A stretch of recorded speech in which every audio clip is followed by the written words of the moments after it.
Assalamualaikum warahmatullahi wabarakatuh.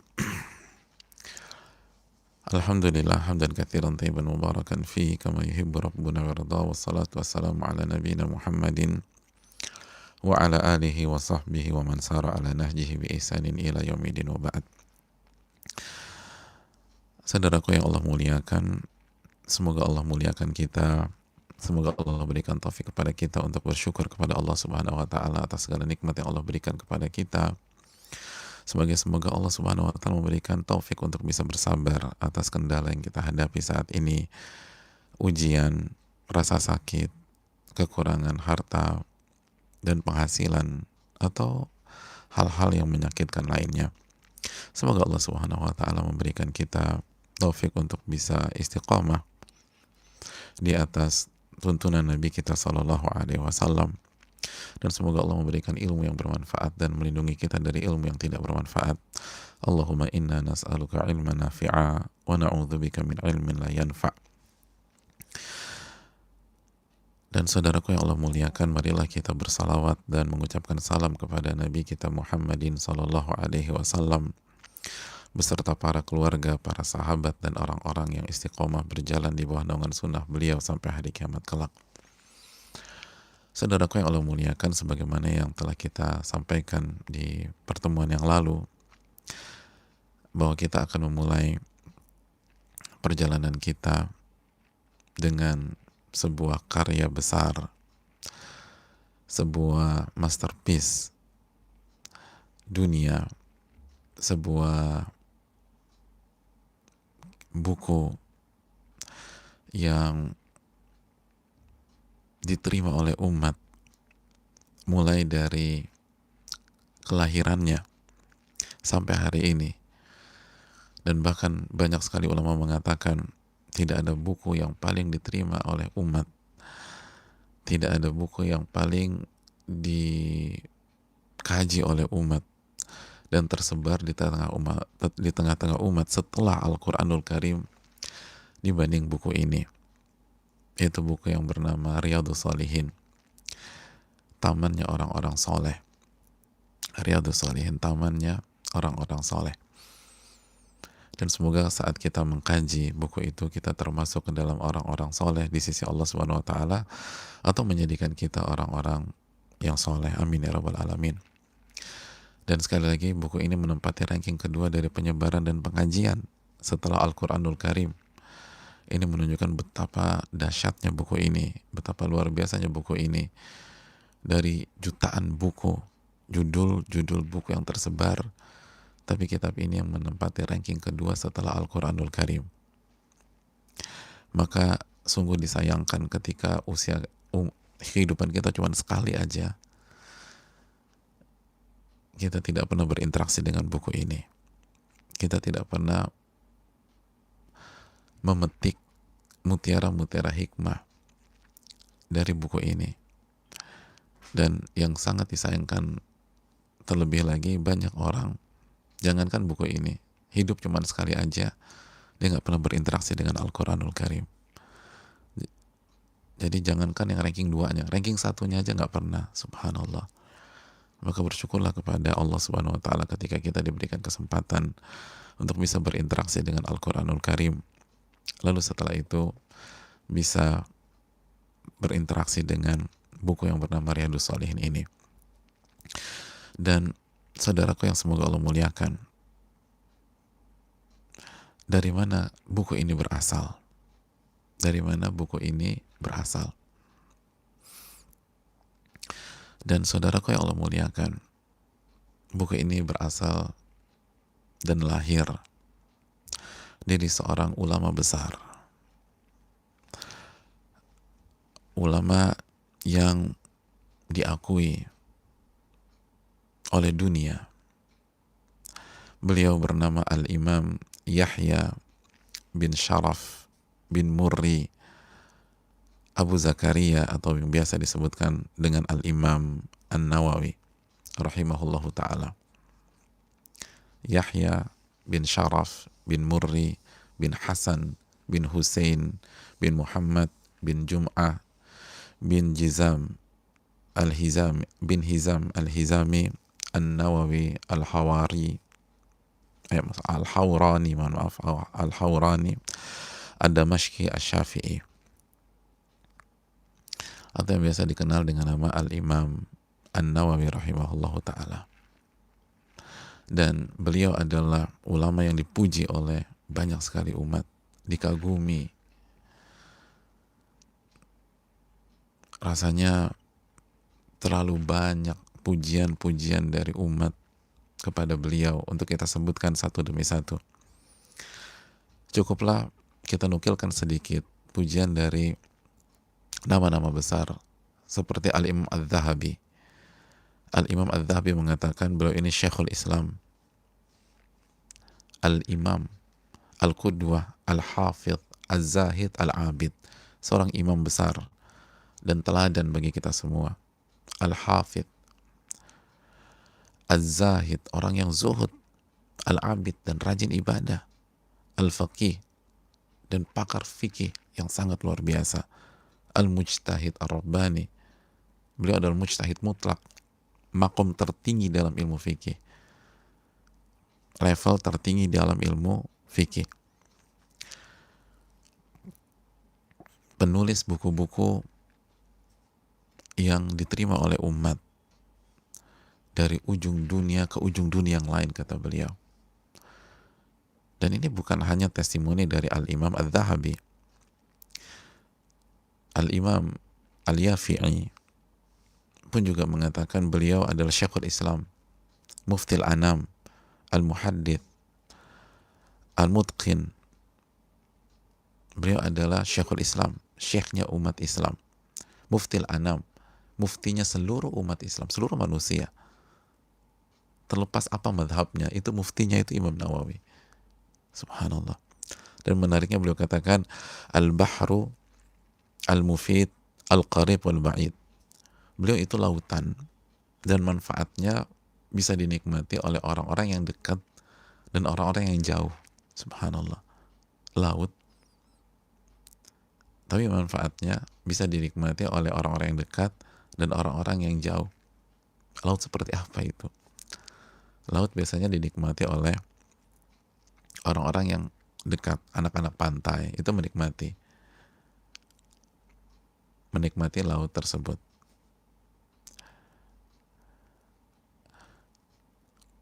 Yang bisa menikmati misalnya Labuan Bajo adalah orang-orang yang tinggal di daerah sana. Yang bisa menikmati Raja Ampat adalah orang-orang yang tinggal di sana atau yang pernah ke sana.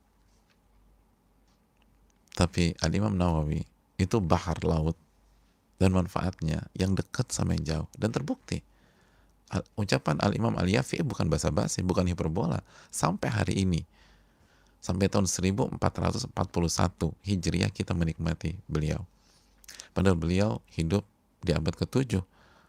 Beliau lahir di tahun 631 dan meninggal di 676 Hijriah. Bayangkan, tahun 600-an, sekarang tahun 1400-an. Dan kita menikmati ilmu beliau, keindahan akhlak beliau, amalan hati beliau, dan seterusnya.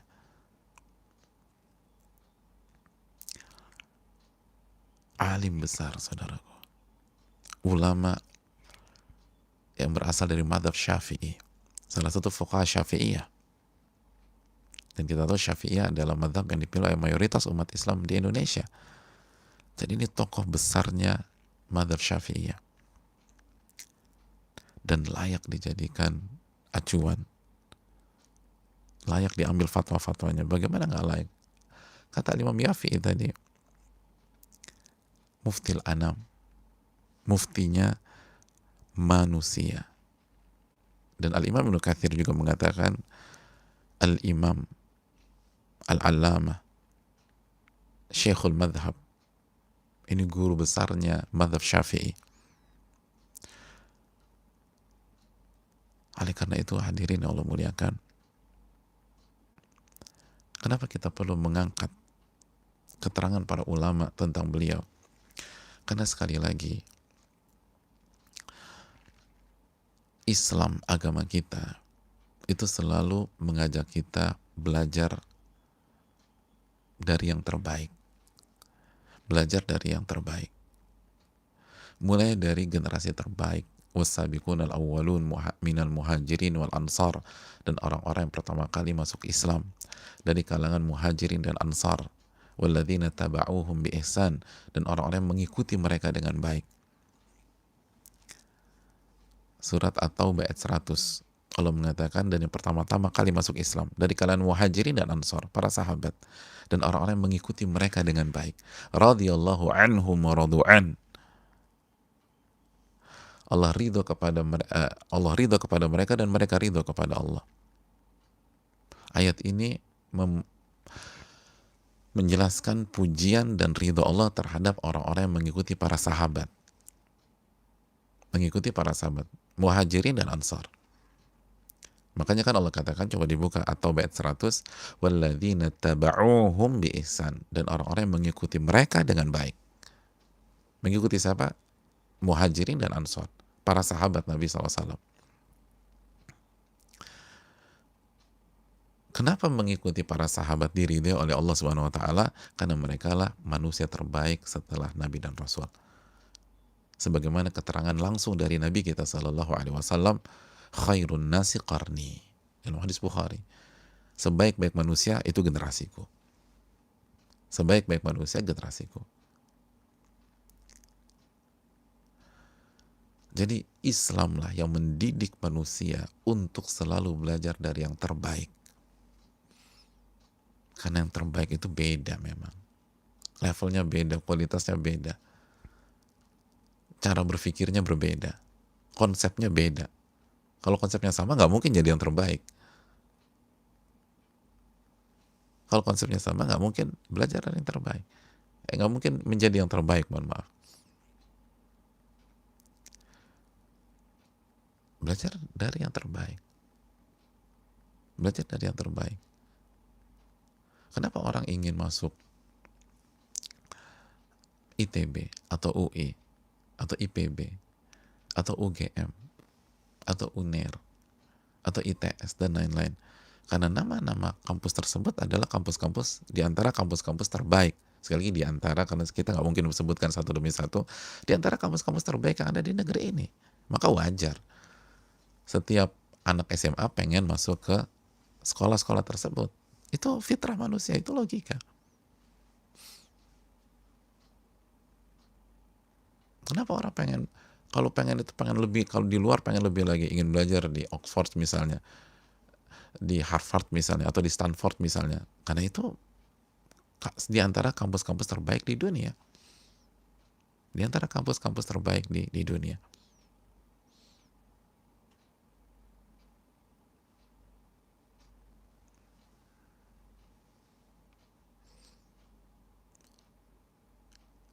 Kenapa orang yang anak-anak muda yang pengen bangun bisnis startup dan lain-lain atau teknologi pengen sekali pergi ke Silicon Valley? Karena di Silicon Valley lah berisi nama-nama besar yang memimpin dunia saat ini. Lalu kenapa logika itu hanya kita terapkan untuk masalah dunia, saudaraku? Kalau dunia aja demikian, lalu bagaimana dengan akhirat? Bukankah kita hidup di dunia cuma sebentar? Cuma sebentar. Cuma sebentar. Kalau itu bisa kita gunakan, lalu bagaimana dengan akhirat? Wal akhiratu khairu wa abqa. Akhirat itu lebih baik dan lebih kekal. Bagaimana dengan agama kita? Bagaimana dengan agama kita? Yang menentukan surga dan neraka kita. Menentukan ketenangan diri kita, kebahagiaan kita. Stres atau enggak kita dalam menapaki hari-hari ini. Maka belajarlah dari yang terbaik. Dan yang terbaik adalah para sahabat Nabi SAW. Lalu setelah para sahabat adalah ulama-ulama yang datang di era berikutnya yang mengikuti mereka. Dan di antara ulama-ulama terbaik yang mengikuti jalannya para sahabat adalah Al-Imam An-Nawawi, sebagaimana dijelaskan muridnya sendiri, Al-Imam Ibnul Attar. Imam Nawawi itu komit mengikuti generasi terbaik. Dan ketika Al-Imam Nawawi komit mengikuti generasi terbaik, pasti tertuang di dalam karya-karyanya. Konsep itu, ilmu tersebut, itu pasti tertuang dan sangat kaya terdapat di dalam karya-karyanya. Terdapat dalam karya-karyanya. Dan di antara karya emasnya adalah Riyadhus Shalihin. Itu kerangka berpikir yang benar. Dan itu yang dikatakan muridnya sendiri. Guruku ini, kata beliau, guruku ini itu komit mengikuti generasi terbaik. Komit mengikuti generasi terbaik. Oleh karena itu hadirin yang Allah muliakan, bagaimana kita mencamkan masalah ini? Bagaimana kita mencamkan masalah ini?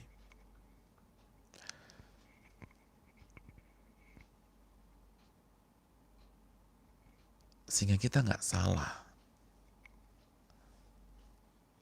Kita harus pastikan kita bukan hanya belajar dari yang baik, tapi belajar dari yang terbaik. Kita belajar dari yang terbaik. Jangan sampai usia yang sebatas ini atau sementara ini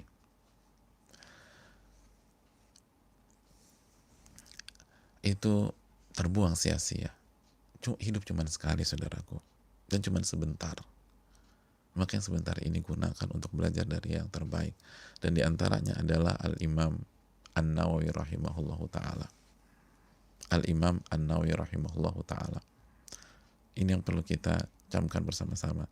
Karena itu yang diarahkan oleh para ulama kita. Dan itu yang disampaikan oleh mereka. Sebagaimana dikatakan Al-Imam Ibnu Al-Attar. Kata beliau, guruku ini sadikan fi kulli dzalika tariqatas salaf. Guruku itu menempuh jalan generasi terbaik. Sahabat radhiyallahu ta'ala anhum, tabi'in, dan atba'ut tabi'in, itu dikatakan dalam kitab Tuhfatul Talibin. Dan saudaraku, sebagaimana tadi sudah kita dengar, apa yang dikatakan oleh Al-Imam Al-Zahabi, bahwa beliau ini imam.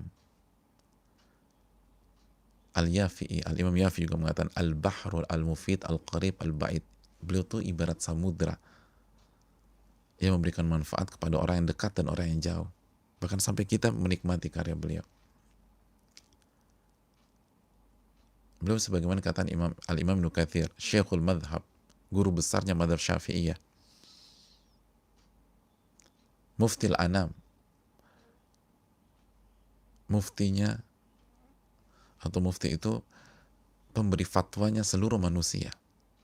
Ini ulama yang sangat luar biasa. Sangat luar biasa. Dan saudaraku yang Allah muliakan, dan hidupnya atau kehidupannya dan karyanya itu ajaib, jamaah. Ajaib. Riyadhus Shalihin itu hanya satu dari karya beliau. Dan memang salah satu yang paling terbaik dari segi penyebaran tentu saja. Tapi itu baru satu. Kalau kita lihat bagaimana kehidupan beliau, gak masuk akal.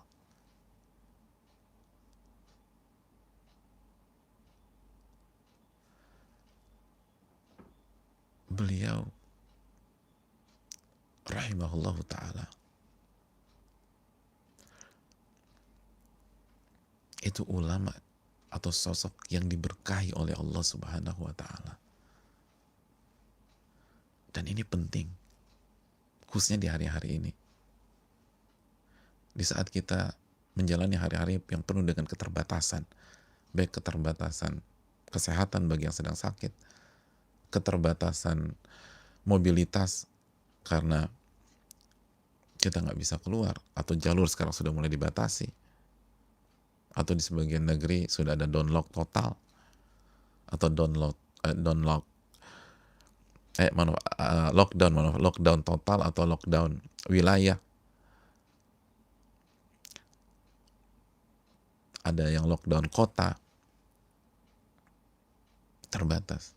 Ada yang terbatas keuangan. Sekali lagi, masuklah dari pintu ini, pintu keberkahan. Dan bicara keberkahan, salah satu ulama yang hendaknya kita telusuri dan perhatikan Al-Imam Nawawi. Al-Imam An-Nawawi rahimahullahu ta'ala. Hidupnya berkah sampai hari ini. Semua menikmati karya-karyanya. Padahal usia beliau atau padahal hidup beliau kurang lebih hanya 45 tahun sampai 46 tahun. Allahu Akbar. 45 sampai 46 tahun. Beliau lahir tahun 631 dan meninggal tahun 676. 676. 631 sampai 676. Kurang lebih 45 atau 46. Tapi karyanya luar biasa. Karyanya luar biasa. Warisannya, legasinya. Subhanallah.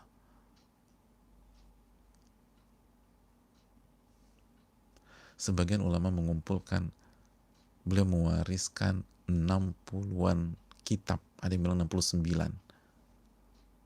Bahkan ada sebagian ulama bilang sampai tembus 100. 69 kitab. Betul, banyak orang yang punya karya tulis dan buku yang berjudul-judul atau bertema-tema. 69 bukan hal yang aneh. Temanku udah nulis 100 buku, Ustaz. Temanku ada yang 70 buku. Temanku ada 80 buku. Iya. Tapi kalau 69 itu hampir semua, bahkan semuanya masterpiece, siapa yang bisa?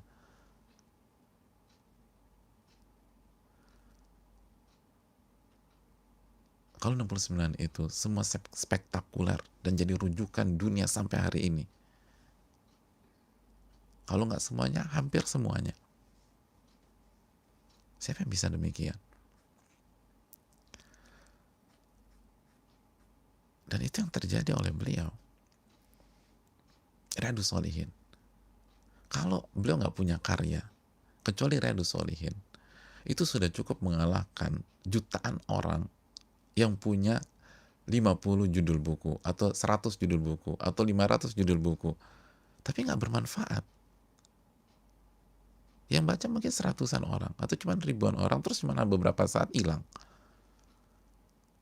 Tapi Riyadhus Shalihin, dari tahun 600-an sampai 1441 tersebar dan ranking 2 setelah Al-Quranul Karim. Ranking 2 hadirin, ranking 2. Itu kan luar biasa. Satu buku itu udah ngalahin. Benar, 69 itu biasa. Tapi kalau satu buku saja sudah mengalahkan semua buku, terus gimana yang lain? Belum lagi Arba'in Nawawiyah atau Arba'un Nawawiyah. Arba'in Nawawiyah banyak mengatakan itu salah satu buku dasar hadis terbaik di dunia.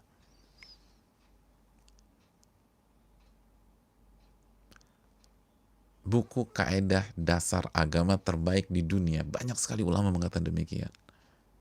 Dan yang mengatakan demikian bukan hanya ulama Syafi'iyah.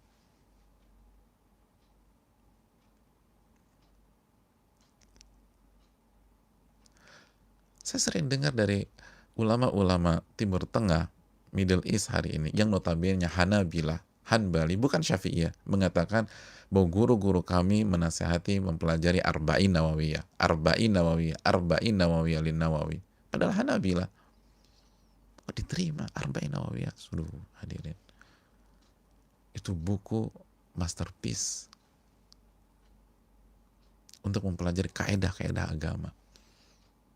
Bukan hanya sebatas buku hadis, tapi buku membahas kaidah-kaidah para ulama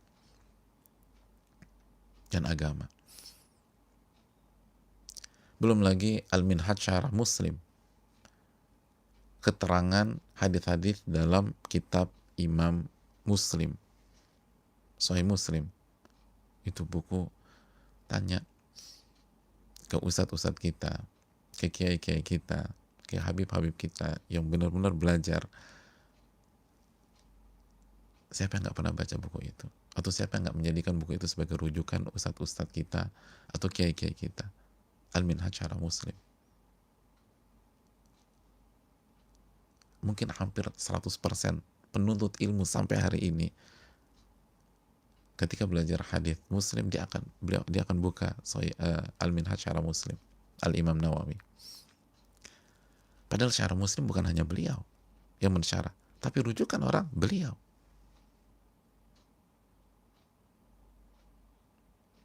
Rujukan beliau.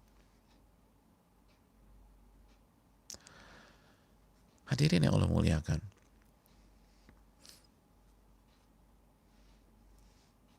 belum lagi Rawdatul Talibin. Rawdatul Talibin. Tanya siapa kiai atau ustadz berhadap Syafi'iyah yang nggak tahu Rawdatul Talibin. Rawdatul Talibin, subhanallah, itu rujukan dalam madhab Syafi'iyah.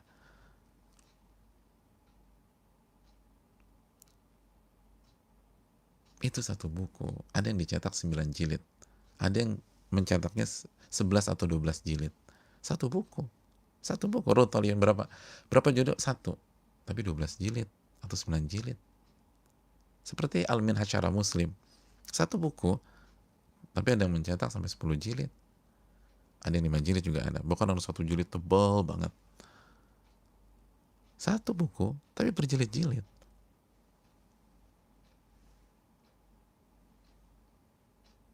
Rawdatul Talibin adalah rujukan dalam madhab Syafi'iyah. Belum lagi Al-Minhaj, ringkasan dari Al-Muharrarnya Ar-Rafi'i, itu juga rujukan dalam madhab Syafi'iyah. Dan yang paling fenomenal dalam ilmu fikih adalah Al-Majmu' Syarah Muhadzab. Al-Majmu' Syarah Muhadzab. Itu saudaraku yang Allah muliakan, itu buku fikih menjelaskan sebuah kitab yang berjudul Al-Muhadzab karya Al-Imam Asy-Syirazi.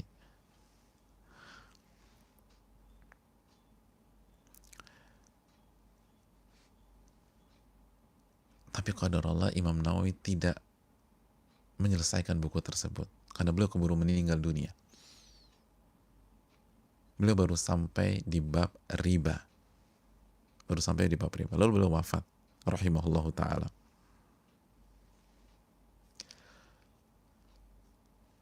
Lalu dilanjutkan oleh Al-Imam Taqiyuddin As-Subki. Tapi nggak banyak juga, cuma 3 jilid, lalu beliau wafat. Lalu dilanjutkan oleh beberapa pihak, diantaranya Syekh Al-Muti'i. Itu kata para ulama, jika Al-Imam Nawawi berhasil menyelesaikan mahtija ila ghairihi, kita nggak butuh buku lain kecuali Al-Majmu'. Itu buku terbaik di dunia dalam ilmu fikih kalau sampai selesai. Sekarang aja itu buku yang harus dimiliki oleh para penuntut ilmu fikih. Itu kalau selesai,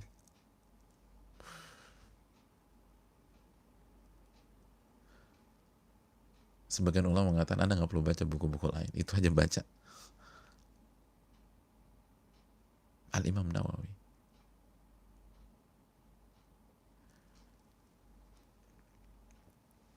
Belum lagi Al-Adhkar dalam bab zikir. Belum lagi At-Tibyan fi adabi hamalatil Quran, dalam bab adab penuntut ilmu, khususnya ahli Quran. Dan masih sangat-sangat banyak sekali buku tersebut. Belum lagi buku Mukhtasar Adab al-Istisqa,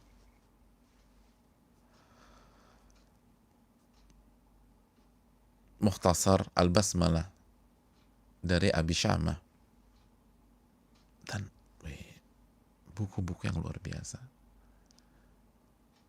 Dan itu kata para ulama, jika karya beliau dihitung dari hari lahirnya, maka setiap hari itu beliau menulis kurang lebih 2 buku tulis, Karasatain. Jadi kalau beliau mulai nulis dari beliau lahir, kan kita biasanya kalau lahir nangis ya, terus disusui. Kalau beliau udah mulai nulis tuh, begitu lahir langsung nulis. Itu setiap hari 2 buku, 2 buku, 2 buku, 2 buku.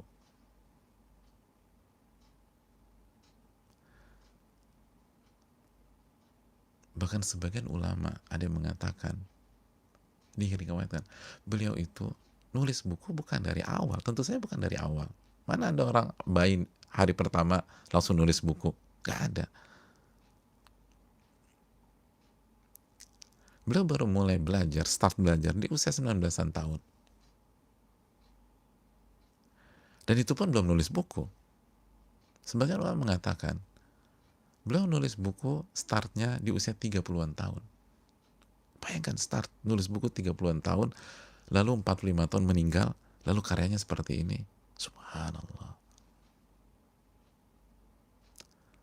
Makanya ajaib jamaah, ajaib.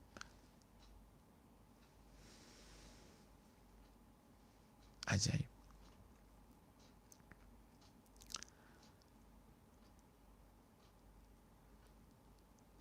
Ini yang dinamakan keberkahan. Makanya setiap ulama ketika membahas tentang keberkahan, keberkahan waktu, keberkahan hidup, keberkahan usia, itu salah satu contohnya Al-Imam An-Nawawi rahimahullah ta'ala. Berkah. Berkah. Hampir semua mengatakan demikian. Dijelaskan Syekh Abdul Qayyim Al-Khudair dan para ulama, ilmunya, waktunya berkah, hidupnya berkah.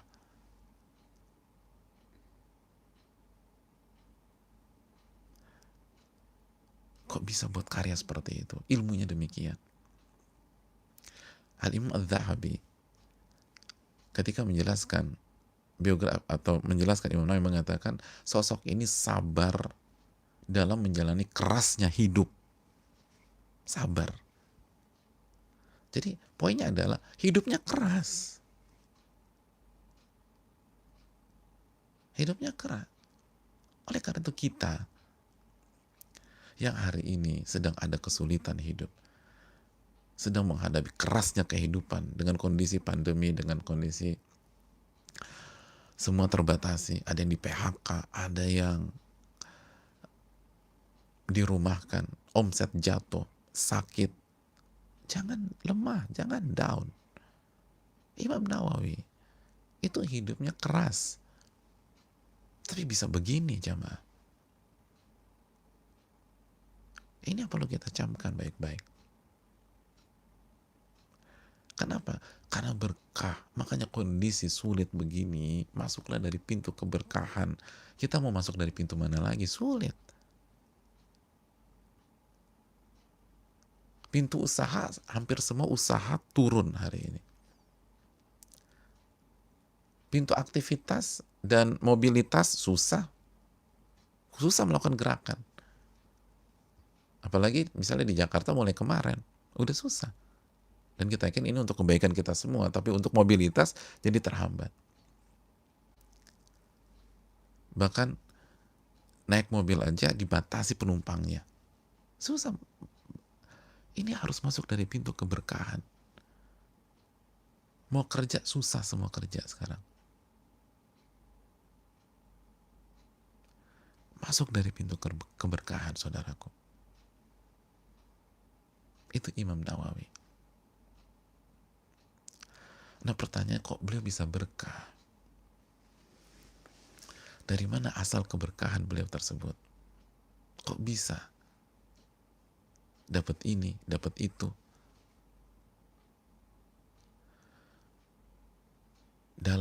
kesulitan atau dalam kerasnya kehidupan. Keras loh. Sebagian mengatakan beliau itu di beberapa fase kehidupannya itu makan cuma sekali. Imam Nawawi rahimahullah. Makan cuma sekali.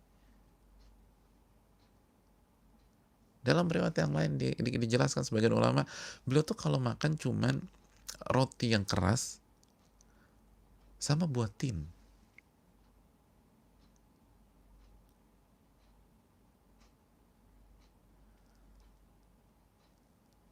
Beliau salah satu sosok yang merasakan kerasnya kehidupan.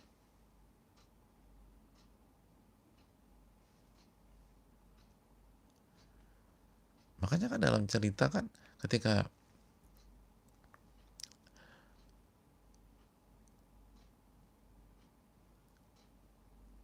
raja pada saat itu ingin ketemu Dhahir Bibris, lalu bertemu dengan Imam Nawawi, awalnya kan underestimate karena penampilannya nggak meyakinkan, kurus segala macam. Oh tapi nggak bisa disetir jamaah, punya izzah. Kenapa? Berkah hidupnya. Kita yang lagi kesulitan, paling nggak kita masih bisa makan banyak hal. Imam Nawawi satu sekali, ada yang sekarang susah nih, tapi masih ada yang makan 2 kali, bahkan masih ada yang makan 3 kali. Imam Nawawi di banyak fase kehidupannya makan sekali, makan sekali.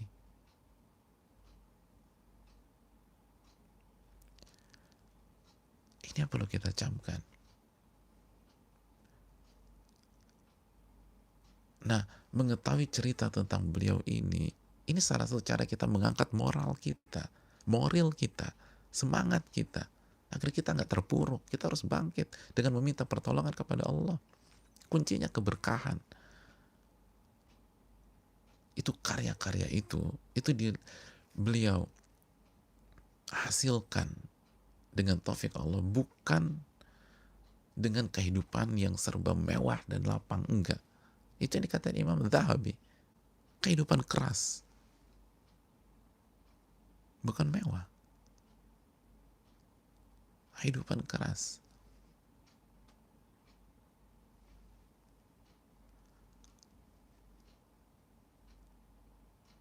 Beliau melewati fase-fase yang sangat susah.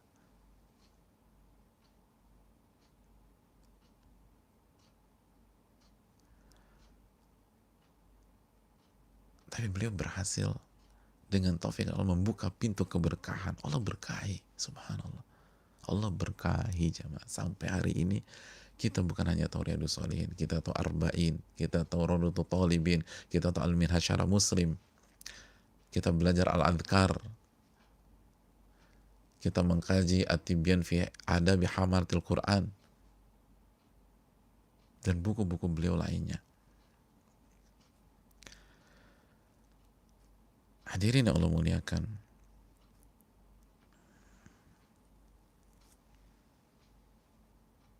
masuklah dari pintu keberkahan sebagai Imam Nawawi masuk dari pintu keberkahan. Yang kita harus tahu apa kunci-kunci beliau sehingga meraih keberkahan hidup dan waktu. Karena clear, menurut keterangan para ulama kita, ini sosok bisa seperti ini karena keberkahan dari Allah Subhanahu wa Ta'ala. Sebagaimana saya sebutkan, dijelaskan oleh Syekh Abdul Karim Al-Khudair dan para ulama yang lain.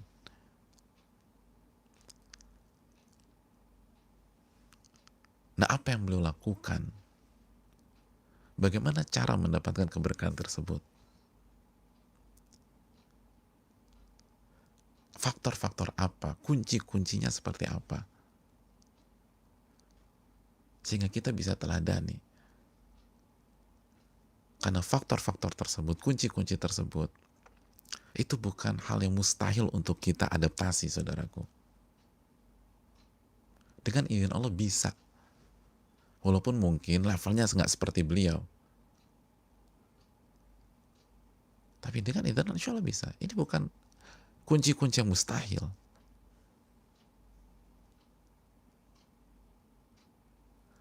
Dan gak harus bayar.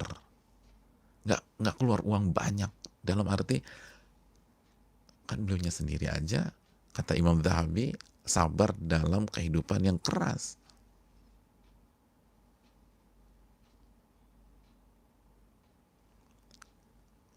Untuk menjalankan kuncian-kuncian ini, atau apa yang beliau lakukan selama hidup beliau, ini sangat cocok untuk kita di kondisi-kondisi seperti ini. Kalau misalnya, iya tapi bayar dulu 100 juta, ya banyak dari kita tutup buku, udah nggak bisa deh. Memang saya efektif, tapi saya nggak punya uang 100 juta. Ini nggak ada 100 juta. Ini Anda nggak harus bayar 50 juta. Ini free. Dan beliau terapkan. Dan beliau pun sabar dalam kehidupan yang keras. Dan di banyak waktu dalam hidup beliau makan cuma sekali.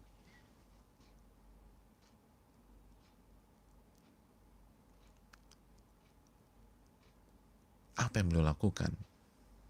Dan apa kunci-kunci keberkahan tersebut? Insya Allah kita akan bahas di pertemuan berikutnya. Biidnillahi ta'ala. Ini yang bisa disampaikan, semoga bermanfaat. Kita akan bahas apa yang beliau lakukan dan rahasia dari keberkahan beliau. Insya Allah di pertemuan yang akan datang. Dan langsung diceritakan oleh para ulama kita, khususnya murid-murid beliau, seperti Al-Imam Ibnul Attar rahimahumullahu ta'ala, atau yang beliau ceritakan langsung seperti apa yang beliau lakukan. Subhanakallahumma wa bihamdika, la ilaha illa anta, astaghfiruka wa atubu ilaik. Assalamualaikum warahmatullahi wabarakatuh.